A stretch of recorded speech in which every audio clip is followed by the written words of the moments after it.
నమస్తే, welcome to news pocket. Mumbai local ట్రైన్లో పెద్ద ట్రాజెడీ జరిగింది. ముంబ్రా స్టేషన్ నుంచి దివా స్టేషన్కు ప్రయాణిస్తున్న రైలు నుంచి 13 మంది కిందకు జారిపోగా వారిలో 5గురు స్పాట్ డెడ్ అయిపోయారు. వీళ్ళంతా ఫుట్బోర్డ్పై నిలబడి ట్రావెల్ చేస్తున్న టైంలో జారిపడ్డారు. ఇలా జారిపోవడం ఇదేమీ ఫస్ట్ టైం కాదు. లాస్ట్ 10 yearsలో ఇలా 36,000 మెంబర్స్ చనిపోయారు. పర్ డే యావరేజ్గా 7 to 10 మెంబర్స్ ఇలా ప్రాణాలు కోల్పోతున్నారంటే ఇది నార్మల్ విషయం అస్సలు కాదు. చాలా డీప్గా థింక్ చేయాల్సిన అంశం. అంటే ముంబై లోకల్ ట్రైన్స్లో ట్రావెల్ చేస్తున్న రూట్లో ఇలా చనిపోయిన వారిని నార్మల్గానే చూస్తూ వెళ్తుంటారు అక్కడి ప్రజలు. అసలు ముంబై లోకల్ ట్రైన్స్ ఎందుకంత డేంజర్? దీనికి రీజన్స్ ఏమిటి? దేశం మొత్తంలో ట్రైన్ ప్రమాదాల్లో మరణించే పీపుల్స్లో 27% ఈ లోకల్ ట్రైన్స్లోనే చనిపోతున్నారు. అది ఎందుకో ఇప్పుడు చూద్దాం. అంతకంటే ముందు మన ఛానల్ను ఇప్పుడిప్పుడే స్టార్ట్ చేసాం. దీనికి మీ సపోర్ట్ ఖచ్చితంగా కావాలి. ఇలాంటి ఇన్ఫర్మేటివ్ వీడియోస్ మీకు డైలీ కావాలంటే మన ఛానల్ను సబ్స్క్రైబ్ చేసుకోండి. చేసుకున్నారా? డన్. ఇక వివరాల్లోకి వెళ్తే ముంబై లోకల్ ట్రైన్స్ సిటీకి చాలా ఇంపార్టెంట్. అక్కడ నివసించే చాలామంది ఉద్యోగులు ఈ లోకల్ ట్రైన్స్లోనే ట్రావెల్ చేస్తూ ఉంటారు. కానీ ముంబై లోకల్ ట్రైన్స్లో ప్రయాణం అనేది చాలామందికి ఒక సవాల్ లాంటిది. వీటిలో ఎక్కితే దిగే వరకు బతుకుంటామో లేమో చెప్పలేని పరిస్థితి. దీనికి అనేక రీజన్స్ ఉన్నాయి. అందులో మొదటిది ఓవర్ క్రౌడింగ్. ఒక్క ట్రైన్లో 1700 మెంబర్స్కు స్పేస్ ఉంటే 5000 మెంబర్స్ ట్రావెల్ చేస్తారు. అంటే ఆల్మోస్ట్ ట్రిపుల్ అన్నమాట. మీరు జనరల్గా మార్నింగ్ 9 to 11 మధ్యలో అమీర్పేట్ టు రాయదుర్గ్ మెట్రోని ఎక్కండి. ఆ రష్కే మీకు వెనక్కి వచ్చేయాలని అనిపిస్తుంది. కాలు పెట్టడానికి కూడా ప్లేస్ ఉండదు. మియాపూర్ రోడ్లో కూడా సేమ్ సిచ్యువేషన్ ఉంటుంది. ఇది జస్ట్ ఎగ్జాంపుల్ మాత్రమే. ముంబై లోకల్ ట్రైన్లో ఇది చాలా ఎక్కువగా ఉంటుంది. ఈ రష్ వల్ల ప్రయాణికులు ఊపిరి ఆడక ఒకరిపై ఒకరు తొక్కుకోవడం సర్వసాధారణంగా జరుగుతూ ఉంటుంది. రెండవ సమస్య ఓపెన్ డోర్స్. ట్రైన్లలో డోర్స్ లేకపోవడం వల్ల చాలా మంది ఫుట్బోర్డ్ పై నిలబడతారు. ఇది ప్రమాదాలకు దారి తీస్తుంది. గత దశాబ్దంలో 36,000 మంది ఈ ఓపెన్ డోర్స్ వల్ల ప్రమాదాల్లో చనిపోతున్నారు. మూడవ సమస్య టైమింగ్ లేకపోవడం.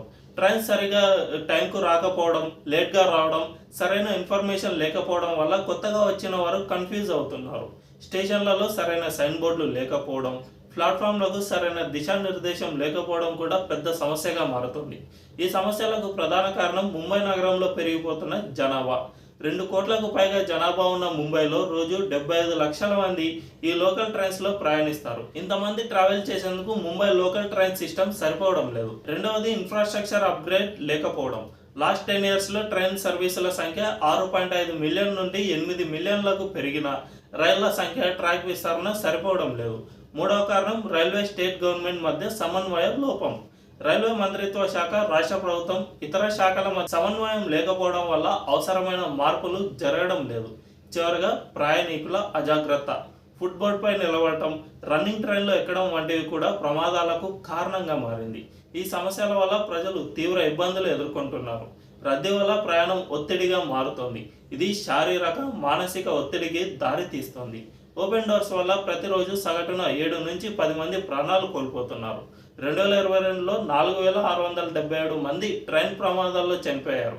ఇది దేశవ్యాప్తంగా 27% ట్రైన్ ప్రమాదాలకు సమానం.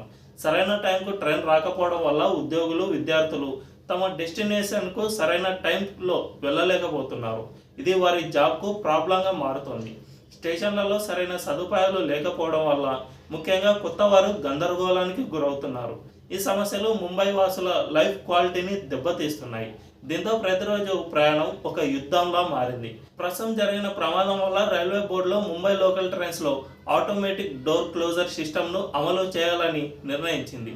అన్ని కొత్త రైళ్లలో ఈ సిస్టమ్ అమల్లోకి వస్తుంది. దీంతో పాటు పాత రైళ్లను కూడా రీడిజైన్ చేస్తారు. ఈ డోర్స్, లోవర్స్, రూఫ్ మౌంటెడ్ వెంటిలేషన్ యూనిట్స్ను ఏర్పాటు చేస్తారు. దీంతో రద్దీలో కూడా గాలి ఆడుతుంది. అంతేకాదు, ప్రయాణికులు కోచ్ల మధ్య సులభంగా కదలగలరు. ఈ సిస్టంతో ఫుట్బోర్డ్ ప్రయాణానికి చెక్ పడుతుంది. ఇది ప్రమాదాలను తగ్గిస్తుంది. జనవరి 2026 నాటికి మొదటి ప్రోటోటైప్ రైలు సిద్ధం కానుంది. అయితే ఈ సిస్టమ్ అమలు చేయడానికి వెంటిలేషన్ ఖర్చుతో పాటు మరికొంత సమయం పట్టే అవకాశం ఉంది. అయితే ఇది తాత్కాలిక పరిష్కారం మాత్రమే. దీనికి శాశ్వత పరిష్కారం కోసం చాలా చేంజెస్ చేయాలి. మొదట ఆటోమేటిక్ డోర్స్తో కూడిన కొత్త నాన్ ఏసీ రైళ్లను త్వరగా తీసుకురావాలి. వెంటిలేషన్ సమస్యను పరిష్కరించాలి. దీనిపై గవర్నమెంట్ ఇప్పటికే ప్రకటన చేసింది. రెండవది రైల్వే ట్రాక్లను విస్తరించి రైళ్ల సంఖ్యను పెంచాలి. 300 కిలోమీటర్ల అదనపు రైల్వే ట్రాక్లను, రైళ్ల మధ్య గ్యాప్లను తగ్గించడం వంటివి రద్దీని తగ్గిస్తాయి. మూడవది స్టేషన్లలో సరైన సైన్ బోర్డులు, ఎస్కలేటర్లు, ఫుట్ ఓవర్ బ్రిడ్జ్లు వంటి సదుపాయాలను మెరుగుపరచాలి.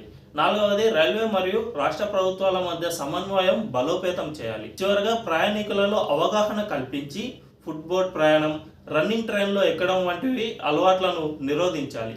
సైక్లింగ్, వాకింగ్ వంటి ప్రత్యామ్నాయ రవాణా సదుపాయాలను కూడా ప్రోత్సహించాలి. ముంబై లోకల్ ట్రైన్ సమస్యను నగర జనాభా, ఇన్ఫ్రాస్ట్రక్చర్ లోపం వల్ల తలెత్తుతున్నాయి. ఆటోమేటిక్ డోర్స్, ట్రాక్ విస్తరణ, సమన్వయం మరియు అవగాహనతో ఈ సమస్యలను అధిగమించవచ్చు. దీనికి కొంచెం ఎక్కువ టైం పట్టినా కూడా ఇది శాశ్వత పరిష్కారంగా మిగిలిపోతుంది.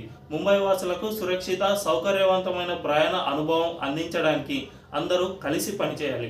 దీనిపై గవర్నమెంట్ తొందరగా స్పందించాల్సిన అవసరం ఎంతైనా ఉంది. ఈ వీడియో చివరి వరకు చూసారంటే మీకు ఖచ్చితంగా నచ్చే ఉంటుంది. మరి ఇంకెందుకు లేట్, ఇలాంటి ఇన్ఫర్మేటివ్ వీడియోలను మీకు డైలీ రావాలంటే ఛానల్ను సబ్స్క్రైబ్ చేసుకోండి. Thank you.